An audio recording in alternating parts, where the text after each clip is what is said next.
demolition team set off when you see the old demolitions of these old buildings. It looks like one of those scenes of an old building being purposely dynamited and blown up. Anybody who's ever watched a building being demolished on purpose knows that if you're going to do this, you have to get at the under-infrastructure of a building and bring it down. The way the structure is collapsing, this was the result of something that was planned. It's not accidental that the first tower just happened to collapse and then the second tower just happened to collapse in exactly the same way. How they accomplished this, we don't know. The building collapsed to dust. You don't find a desk. You don't find a chair. You don't find a telephone, a computer. The biggest piece of a telephone I found was half of the keypad, and it was about this big. What happened to the concrete? The concrete was pulverized from river to river. There was dust powder 2-3 inches thick. The concrete was just pulverized. Reminiscent of those pictures we've all seen too much on television before, when a building was deliberately destroyed by well-placed dynamite to knock it down. It has detonated. Yes, detonated. There were plans to take down a building.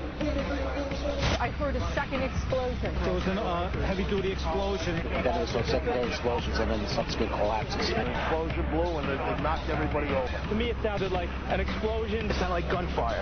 Bang, bang, bang, bang, bang. And then all of a sudden, 3 big explosions. We heard a big explosion coming down. And then the entire top of the building just blew up. We saw some kind of explosion. By the force of the explosion. Big explosion. Blew us back into the 8th floor. Then we get to the lobby. This is a big explosion.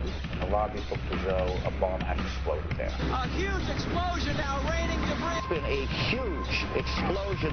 Huge explosion that we all heard and felt. We just witnessed some kind of follow-up explosion. We heard a very loud blast, an explosion. A secondary explosion at Tower 1 camp. That is another bomb going off. He thinks that there were actually devices that were planted in the building. Planted in the building.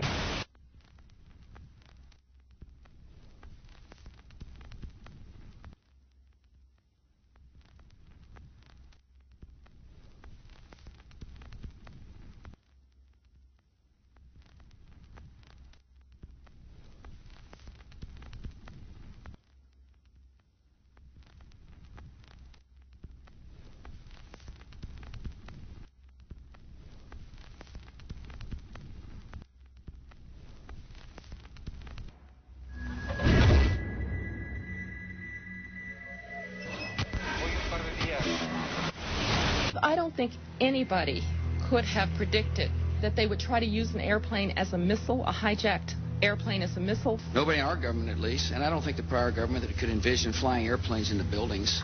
No specific threat involving really domestic operation or involving what happened, obviously, the city's airliner and so. There were no warning signs that I'm aware of. USA Today reports that in the 2 years before the attacks on September the 11th, NORAD conducted exercises using hijacked airliners as weapons. And one target was the World Trade Center.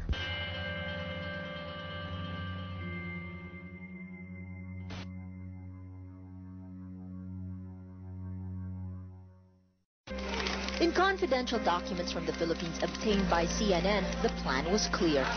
He will board any American commercial aircraft, control its cockpit, and dive it at the CIA headquarters. Other buildings targeted the Pentagon and the World Trade Center. Security in counterterrorism was blinking red, in the words of George Tenet, that the warnings of an imminent attack were so severe that something dramatic should have been done. It was unparalleled. Instead, our president went on a month-long vacation.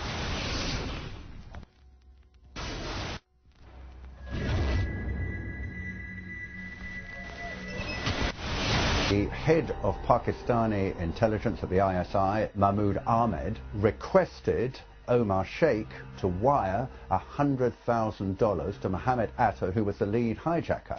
Hijacker Mohammed Atta received wire transfers via Pakistan. The man sending the money to Atta is believed to be Ahmed Umar Saeed Sheikh. Omar Sheikh admitted he was supported by the Pakistan government's intelligence service, the ISI.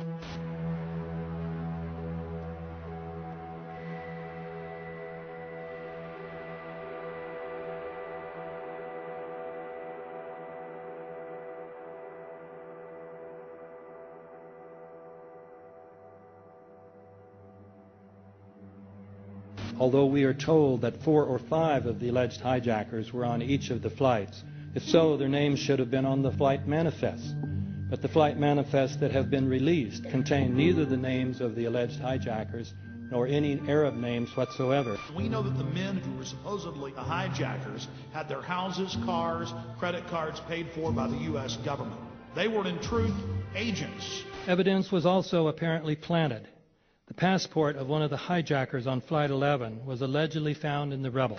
Goes through the fireball, through the side of the plane, and comes down the ground unscathed. But something happened. For 6 months, they reported they had this passport.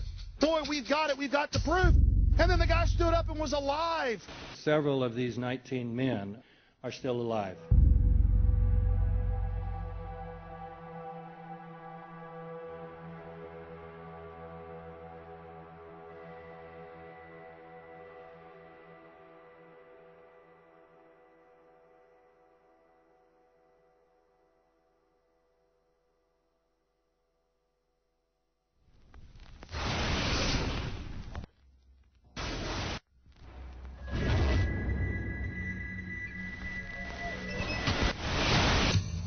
Of course we're after Saddam Hussein. Bin Laden. He's January 2001. The Bush administration orders the FBI and intelligence agencies to back off investigations involving the bin Laden family, including 2 of Osama bin Laden's relatives, who were living, guess where, in Falls Church, Virginia, right next to CIA headquarters. When he was already America's most wanted criminal, he reportedly spent 2 weeks in the American hospital in Dubai, was treated by an American doctor, and visited by the local CIA agent. We have not seen one piece of evidence that links Osama bin Laden directly to the planning stages of September 11th. This failure to provide proof was later said to be unnecessary because bin Laden, in a video allegedly found in Afghanistan, admitted responsibility for the attacks. This confession is now widely cited as proof. But the man in this video has darker skin, fuller cheeks, and a broader nose than the Osama bin Laden of all other videos. We again seem to have planted evidence.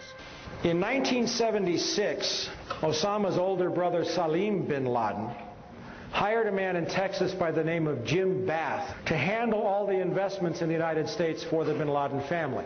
Jim Bath also happens to be a personal, almost lifelong friend and former Air National Guard pilot with George W. Bush.